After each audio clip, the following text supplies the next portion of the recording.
Isu kad pengenalan palsu terus hangat diperkatakan. Gempur 999 minggu lalu menyaksikan penahanan dua lelaki warga asing yang ditahan kerana membeli kad pengenalan milik orang lain untuk mendapatkan pekerjaan di Malaysia.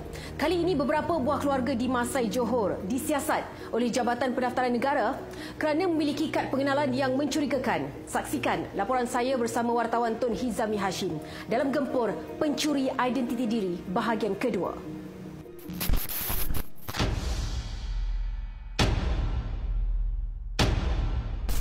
Betul. Dia lari ke belakang pula. Naik. Ini. Ops terancang bahagian 1 menyaksikan penahanan dua warga asing yang menggunakan kad pengenalan milik orang lain untuk tujuan pekerjaan. Orang bagi pindah.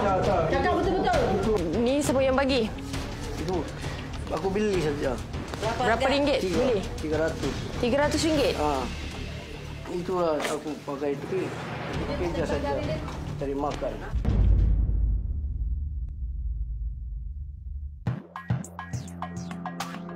Pemburuan pencuri identiti diri diteruskan dengan siasatan ke atas 4 buah keluarga yang status kewarganegaraan mereka dicurigai.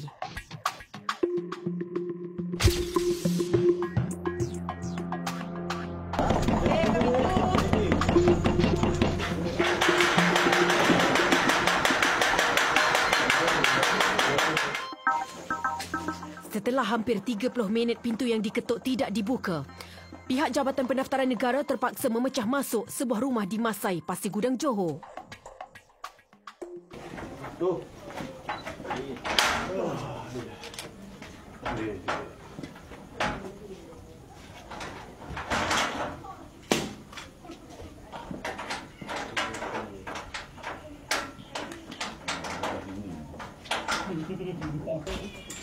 Assalamualaikum. Ada. Buka pintu. Buka. Asal tak buka, Cik? Okey, tak apa. Jangan takut. Kita dah buka pintu, bah. Berapa orang ada rumah? Banyak. Banyak. Cari je. Oh, ada lampu. Lagi dah. Lampu satu lagi dah. Perempuan suka. Habis tu lampu. Penghuni rumah ini mendakwa telah menetap di sini sejak 8 tahun lalu, namun gagal mempamerkan dokumen diri yang sah. Apa kan buat tak kerja apa? Kopek toge hari-hari. Kalau Cik. Kan kerja tu kopek toge je. Iya. Memang itulah kita punya itu, tolong bayar rumah, sewa rumah. Kamu masuk Malaysia macam mana? Aku sudah lama sudah. Aku tak tahu sudah macam mana ikut kaki saya. Itu sudah aku pakai. Tapi air kita ada ini. Iyalah, Ekoran itu segenap ruang kediaman yang dihuni 10 orang ahli keluarga ini diperiksa oleh pihak berkuasa. Cari 3 orang lagi. Bawah ada 7. Dia sekali 10 orang dalam. Mana baik kau? IC kau nak IC. Okey. IC kau nak IC. kenapa kau buat dalam banyak apa? Cuci tu. Kenal ya. Ambil air. Rasa dengan sabun. Ambil. Mas. 5 kad pengenalan yang dijumpai dalam mangkuk tandas ini diteliti bagi mengetahui ketulinan dokumen diri itu. IC berapa kali dah? Hilang? Buat IC berapa kali dah? Dah 3 kali. Kenapa semua sign lain-lain belakang ni?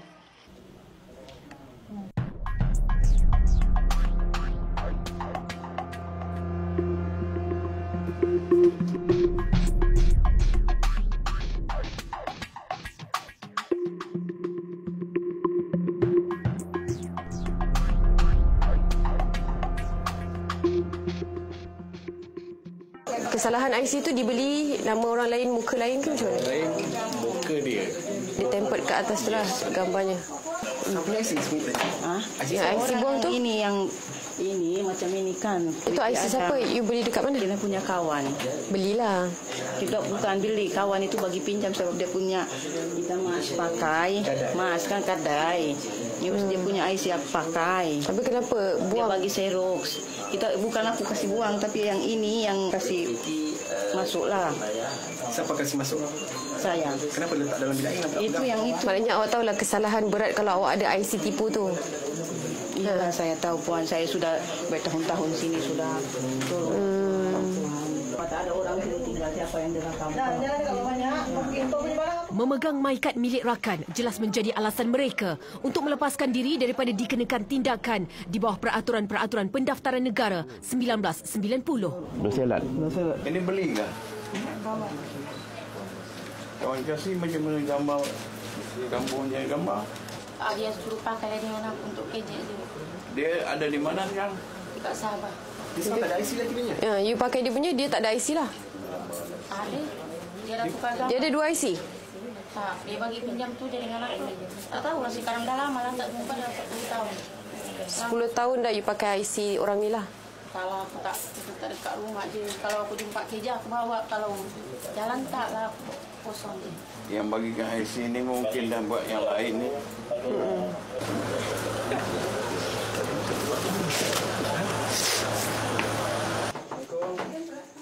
Lain pula kisahnya di rumah ini apabila status kewarganegaraan anak mereka menjadi tanda tanya memandangkan kedua-dua penjaganya bukan rakyat tempatan. Ni anak sekolah tak? Sudah dokumen apa? Tak ada dokumen? Macam mana boleh sekolah?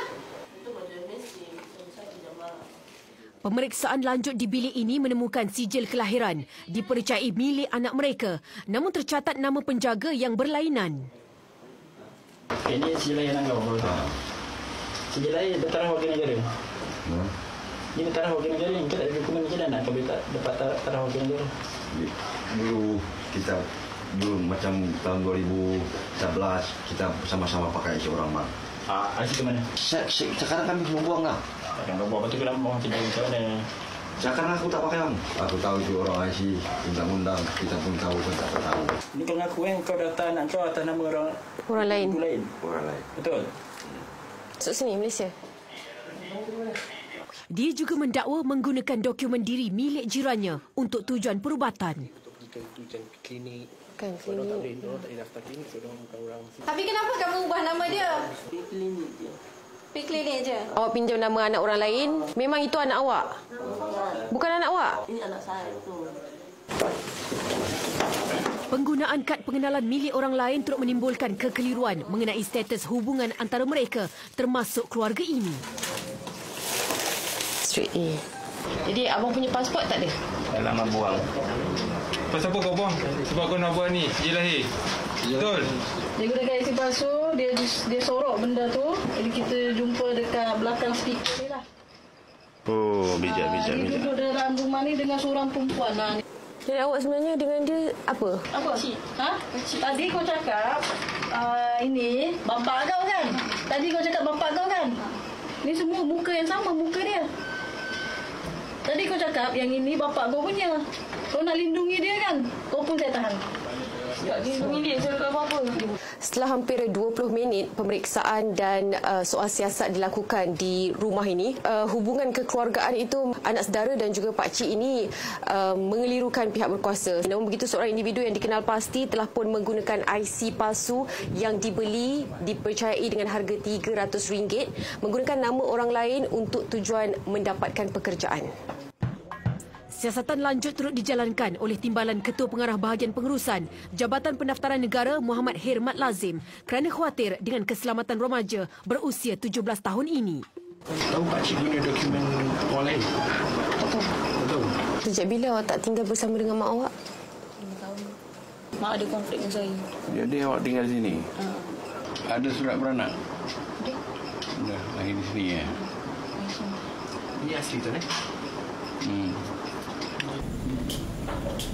Kesemua yang ditahan dibawa ke pejabat Kementerian Dalam Negeri Setia Tropika untuk tindakan lanjut.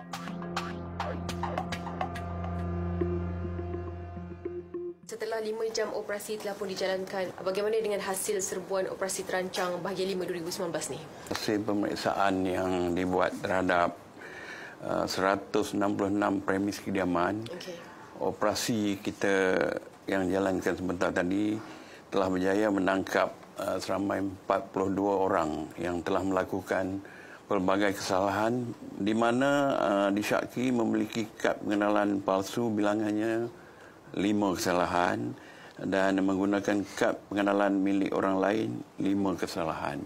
Kesemua kesalahan JPN adalah di bawah peraturan 25 dalam kurungan 1 dalam kurungan E Peraturan Pendaftaran Negara 1990 yang boleh membawa hukuman penjara maksimum 3 tahun atau denda tidak melebihi RM20,000 ringgit Malaysia atau kedua-duanya sekali.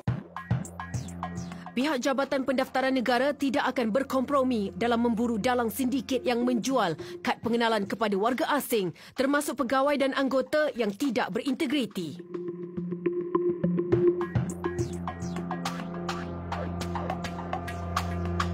Sementara itu, 20 individu termasuk penolong pengarah Jabatan Pendaftaran Negara Pulau Pinang ditahan kerana terlibat dalam sindiket penjualan kad pengenalan dan sijil kelahiran secara tidak sah kepada warga asing.